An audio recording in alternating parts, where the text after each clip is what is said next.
It's Redhead Mountain Bike Trail, launched during the pandemic last year and is now open for its second season. Officials say the trail has had a bigger impact than anyone expected. The Discovery Center and the City of Chisholm commissioned a mini documentary on the trail to show how it has transformed that area. Here's a clip from that video.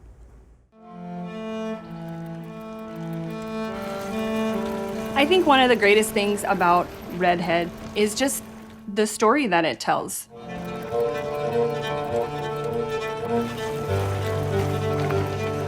It tells that story of this area of the Iron Range and what has brought us success and life and business for many, many, many years. But now how we can reuse that and repurpose it to still bring us life and business and fun. I really didn't know what we were getting into. I knew that, the Redhead site was focused on a number of old iron pits that were flooded, so what I knew is that we had a lake. But when I stepped onto the site and saw all the vertical red walls and the white trunks of the birches, my jaw literally just dropped, and I thought, this is not what I was expecting. It's so much more.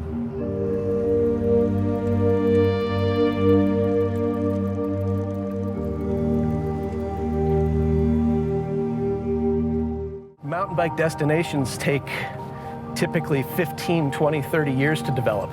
And, last year there wasn't a mile of trail, and this year there's 25.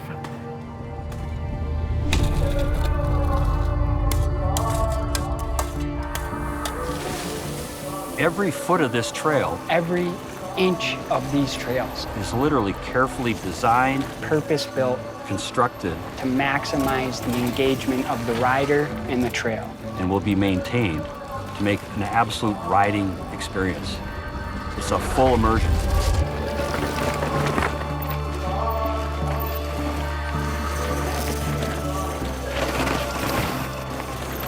This isn't like your little rinky-dink trail that somebody scratched into the dirt. It is unlike anything you've ridden. It's got features that look like the bluffs in Arkansas or the canyons in southwest Utah, but they were all made by really big machines digging a bunch of ore out of the ground. Well, joining us now with more on the success of the Redhead Mountain Bike Trail and the future of the center is Donna Johnson, Executive Director of the Minnesota Discovery Center, and Jordan Metza is Fund Development and Marketing Coordinator at the center. Welcome. Thank you both for being here tonight. This is going to be an interesting discussion. Donna, can you tell us a little bit about that trail and what it has meant for the center and the city of Chisholm? It has meant so many things in so different ways. It brought, other people who may not otherwise come to our front door into our parking lot. I think last year we saw close to 20,000 riders. Then they want to come and visit the Discovery Center and can learn more about how that landscape was created and why it's there. And even for downtown Chisholm, we've seen a lot of more increased lodging, eating at our restaurants, new businesses popping up, so it's benefited everybody. That's wonderful. Has this really exceeded expectations as people look at the impact over the last year? Absolutely. We weren't really quite sure what to expect. Building a mountain bike trail of this caliber is a new thing to us in Chisholm, Minnesota. But thankfully, folks over at Cuyuna kind of led the way, so we knew we were on the right track. But to see the response, to see 15 or 20,000 riders show up to Chisholm was an incredible thing, and that let us know, we had something. This is the second season for the trail. Are there plans in the future to even make some different improvements or do some changing? Absolutely, Dennis. We're looking already toward the future in phase 2 build out. We just completed this year 25 miles of trail, which is pretty incredible to go from 0 to 25 miles in just over a year. And now we're looking at phase 2, which would be expanding the park an additional 14 miles. We would be adding amenities in like paved pump tracks. Paved pump tracks are really cool because they allow experiences outside of the park for folks with wheelchairs or adaptive cycles, scooters and rollerbladers.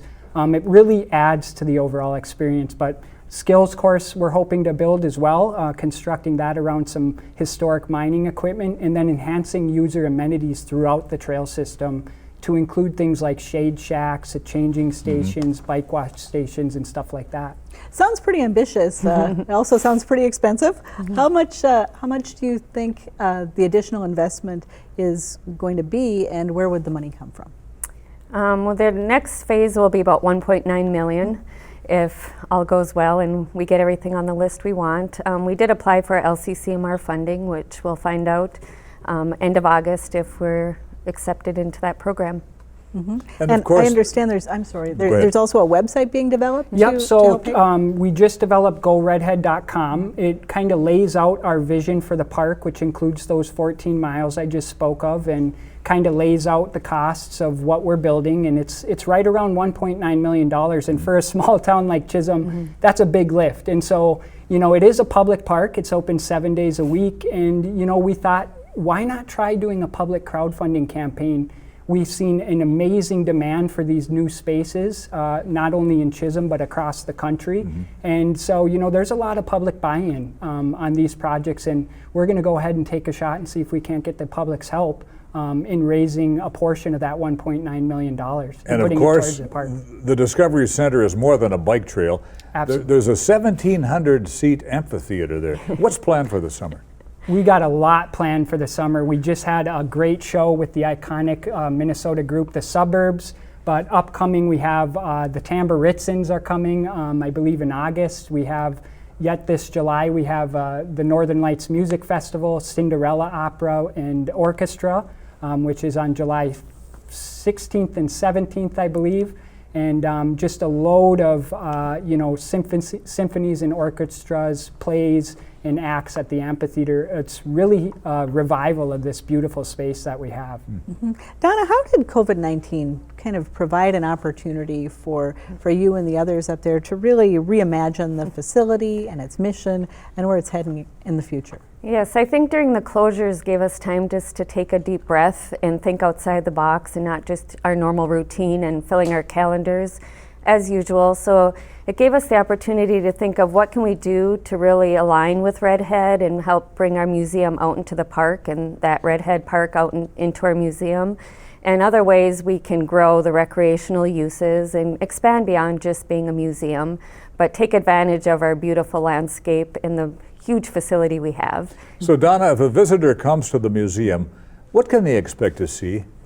Well, you can see we have a trolley, a historical trolley that takes us over to an old mining location called the Glen, where you can see old structures there. And then within our facility, we have a museum that focuses on Iron Range history, immigration, labor, all tons of different subjects. And then we have a research center. So when you go to Ancestry.com, you're really kind of going into our database on your family history, which was really popular during the pandemic when people were home. And then we have an indoor park, outdoor park, the amphitheater, mini golf. We have got a lot to offer. It's been over 10 years since the name change, but yes. I still hear people when they talk about the Discovery Center say, oh, you know, it's the old Iron World. Is there still a little bit of an identity crisis? Are there any efforts to maybe embrace that and bring it back in some way? And I still hear Iron World, and I'm not sure, you know, it is definitely an identity struggle to, you know, have that transition and take over the new name, but like a lot of things on the range, we are rangers, we hold on to things even after they leave, and so, you know, it's been a good 10 years, and we're starting to see the new brand kind of really develop and blossom into something great, especially alongside this new world-class mountain bike park. And Donna, the Veterans Center is also located there at the Discovery Center. Can you tell us about that? Yep, we have the Veterans Memorial right outside of when you come into our driveway, which we lease that land out to the local Press Lloyd Wright local chapter. So that was opened in 2000, but it's a really unique, fun little memorial area. Well, we're out of time already. I want to thank you both for being with us tonight, Donna Johnson, Jordan Metza. Thank you so much for being our guest. Thank you.